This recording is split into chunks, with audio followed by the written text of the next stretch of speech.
तो कहीं वक्फ बोर्ड का नाम नहीं था, कहीं पे भी वक्फ बोर्ड नहीं था, ना मुस्लिम पर्सनल लॉ था, ना कुछ इस तरह की चीज़ें नहीं थी। ये कांग्रेस की जननी है। तो कहने का मतलब कांग्रेस का काम जो है देश को तोड़ना, बांटना, फूट डालना। और अभी आपने देखा होगा अफीम और गांजे का धंधा भी शुरू कर दिया उन्होंने। तो वो कहते हैं कि दावादारी वोट होगेगा, जिसके पास कुछ नहीं है, जिसके पास है वो दावेदारी नहीं ठोक सकता। अगर भारतवर्ष को ही खा जाएंगे, हर संपत्ति इनकी हो जाएगी, तो फिर रहा क्या? सरकार के पास तो झुंझुना रह जाएगा। इनको इतनी सुप्रीम पावर दे दी जाएगी तो हमारा देश भी बांग्लादेश जैसा हो जाएगा हाल। जिहादी मानसिकता वाले लोग ज़्यादा हो गए, वहाँ हिंदुओं को अपना घर छोड़ना पड़ रहा है। नमस्कार, आप देख रहे हैं सौगंध टीवी में आपके साथ शिवम चौबे। जिस तरीके से वक्फ बोर्ड का खिलाफ थमने का नाम नहीं ले रहा, एक के बाद एक ऐसी ज़मीन है, ऐसी जगहें हैं जो वक्फ बोर्ड अपने नाम करने की कोशिश कर रहा है। इसी बीच अब वक्फ बोर्ड हिंदू मंदिरों को दिल्ली के अंदर ये दावा कर रहा है कि ये हमारी ज़मीन है, हमारे ज़मीन पर मंदिर बनाया गया है, हमारे मस्जिद पर मंदिर बनाया गया है, हमारी जो भी वक्फ बोर्ड की प्रॉपर्टी इस पर मंदिर बनाया गया है। अब जनता से राय लेंगे। सर, जिस तरीके से वक्फ बोर्ड का सिलसिला शुरू हुआ था, कहीं ना कहीं सरकार ने बात की थी इस बिल में संशोधन करेंगे। अब वक्फ बोर्ड ये क्लेम कर रहा है कि तमाम चीज़ें तो हमारी हैं, दिल्ली के अंदर ऐसे 8-9 मंदिर बता दिए कि ये हमारी ज़मीन पे बने हुए हैं, ये हमारी प्रॉपर्टी है, इस पर मंदिर बनाया गया है, इसको अपने कब्जे में लेने की कोशिश कर रहा है। किस तरीके से जनता देख रही है? देखिए, इस तरीके से देख रही है, ये कांग्रेस की जो चालें हैं ना, ये कांग्रेस की देन है वक्फ बोर्ड। डॉक्टर अंबेडकर जो भीमराव जो अंबेडकर थे, BR अंबेडकर, जिन्होंने संविधान लिखा था, तो कहीं वक्फ बोर्ड का नाम नहीं था, कहीं पे भी वक्फ बोर्ड नहीं था, ना मुस्लिम पर्सनल लॉ था, ना कुछ इस तरह की चीज़ें नहीं थी। ये कांग्रेस की जननी है। ये वक्फ बोर्ड बनाना, अल्पसंख्यक आयोग बनाना या मुस्लिम पर्सनल लॉ बनाना, ये सारा जो है कांग्रेस की देन है। और ये कांग्रेस के बीज डाले हुए हैं। और ये बीज किस लिए डाले? वोट बैंक के लिए, वोट बैंक के लिए। और अभी भी जो कांग्रेस उसी वोट बैंक के चक्कर में लगी पड़ी हुई है।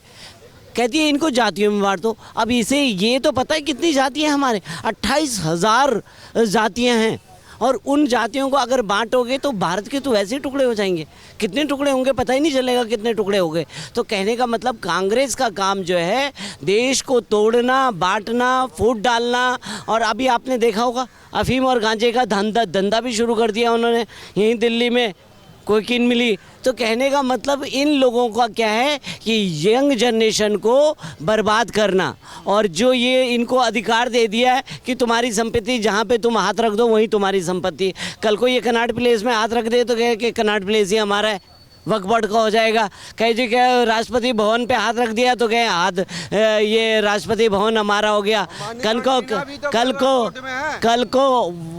को वहाँ चले गए क्योंकि सुप्रीम कोर्ट पे हाथ रख दिया तो कल को सुप्रीम कोर्ट उनका हो जाएगा। तो कुल मिलाकर के ये इतनी बड़ी आज़ादी इनको दे दी है कि जहाँ पर आप अपना हाथ रख दो तो वहाँ पे आपकी ज़मीन हो गई। इस तरीके से देख रहे हैं वक्फ बोर्ड की प्रॉपर्टी कहीं ना कहीं दिल्ली के कई मंदिरों पर भी दावा ठोक दिया कि दिल्ली में जो मंदिर बने अलग अलग जगहों पे कहीं ना कहीं वक्फ की ज़मीन पर बने हुए हैं। सारे ज़मीन को अपने कब्जे में लेना चाहती है वक्फ बोर्ड। किस तरीके से देख रही जनता? अरे कौन सा वक्फ बोर्ड है? सारे जो भी हमारे मंदिर है ना, वो कोई भी वक्त उसमें नहीं बने हैं, वो खाली उन्हीं के जो मस्जिद हैं वो भी हमारे उसमें बने हैं ज़मीन पे।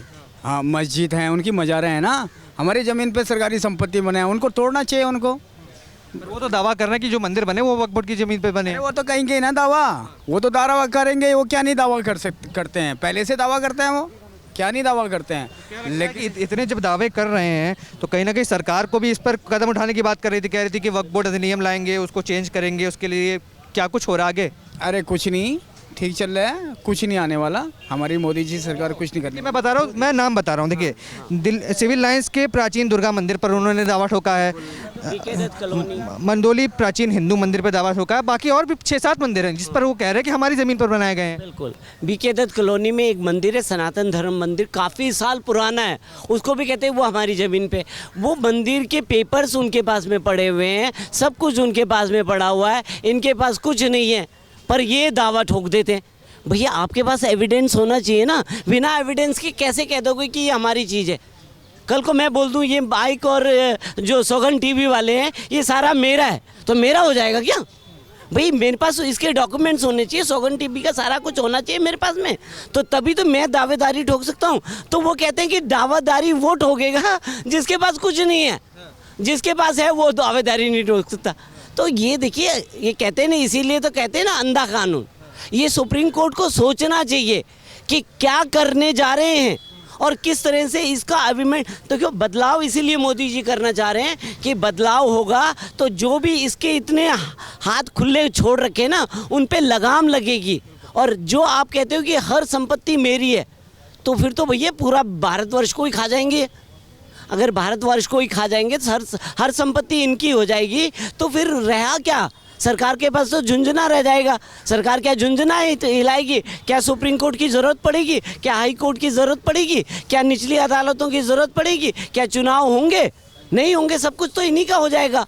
तो कहने का मतलब क्या है, कुल मिलाकर के ये इनकी जो दादागिरी है वो ख़त्म करनी पड़ेगी, और ये दादागिरी नहीं चलनी चाहिए। इसी अमेंडमेंट बिल को लाना चाहिए। इसमें अगर इनको इतनी सुप्रीम पावर दे दी जाएगी तो हमारा देश भी बांग्लादेश जैसा हो जाएगा हाल। तो जो मतलब आज बहुसंख्यक लेके घूम रहे ना, वो कल को अल्पसंख्यक बनेंगे। लेबनान का देखा आपने? लेबनान 1926 में बना था, और जब ईसाइयों की संख्या ज़्यादा थी और मुस्लिमों की संख्या कम थी। पर आज की डेट में देख लीजिए, आज की डेट में मतलब मुस्लिमों की संख्या 63% हो गई और इनकी 37% रह गई ईसाइयों की। तो जहाँ पर भी ये जाते हैं वहाँ वो ख़त्म कर देते हैं उस चीज़ को। तो कुल मिलाकर के ये भारत को देखना है, भारत के संविधान को देखना है, भारत की सरकार को देखना है कि हम वक्फ बोर्ड पे कैसे लगाम लगाएं। अच्छा, मैं आपसे एक प्रश्न करना चाहता हूँ। जैसे हमारा देश सेक्युलर देश कहलाता है, हाँ जी। तो हमने तो कहीं नहीं देखा कि एक देश है जो सेक्युलर भी है और उसी सेक्युलर देश के अंदर एक समुदाय है जिसको स्पेशल राइट्स दिया जाए, स्पेशल कानून दिया जाए, वक्फ बोर्ड दिया जाए। तो ऐसा सेक्युलर देश कैसा बन गया हमारा? बिल्कुल ऐसा सेकुलर, ये सेकुलरिज्म जो है ना, किताबों तक तो अच्छा लगता है पर हकीकत में अच्छा नहीं है। हकीकत में सेकुलर नहीं है। अगर एक पक्ष अगर दूसरे पक्ष में हावी हो जाए ना, तो समझ लीजिए ख़त्म। आप देखिए, जहाँ जहाँ जिहादी मानसिकता वाले लोग ज़्यादा हो गए, वहाँ हिंदुओं को अपना घर छोड़ना पड़ रहा है। और अगर ये जिहादी मानसिकता इसी तरह बढ़ती रही तो एक दिन ये बांग्लादेश बन जाएगा भाई साहब। वो दिन दूर नहीं है जिस दिन ये बांग्लादेश बन जाएगा। तो कुल मिलाकर के मैं ये कहूँगा कि इस जो सेकुलर का पार्ट पढ़ाते हैं ना, उनको सोचना चाहिए। ये सेकुलर का पार्ट पढ़ाने का जब आएगा ना, तो वही आपकी कन्हैया कुमार की गर्दन काट दी थी। कितने साल रहा था साथ में? कन्हैया कुमार के कन्हैया लाल समझ, जो राजस्थान के थे। तो कितने साल रहे आस पड़ोस में? कहाँ गया था वो भाईचारा? वो भाई को चारा बना के काट गया। अब क्या करोगे भैया? तो इसी तरह अगर आप ख़त्म होना चाहते हो तो चलते रहिए, इसी सेकुलर का पार्ट पढ़ाते रहिए।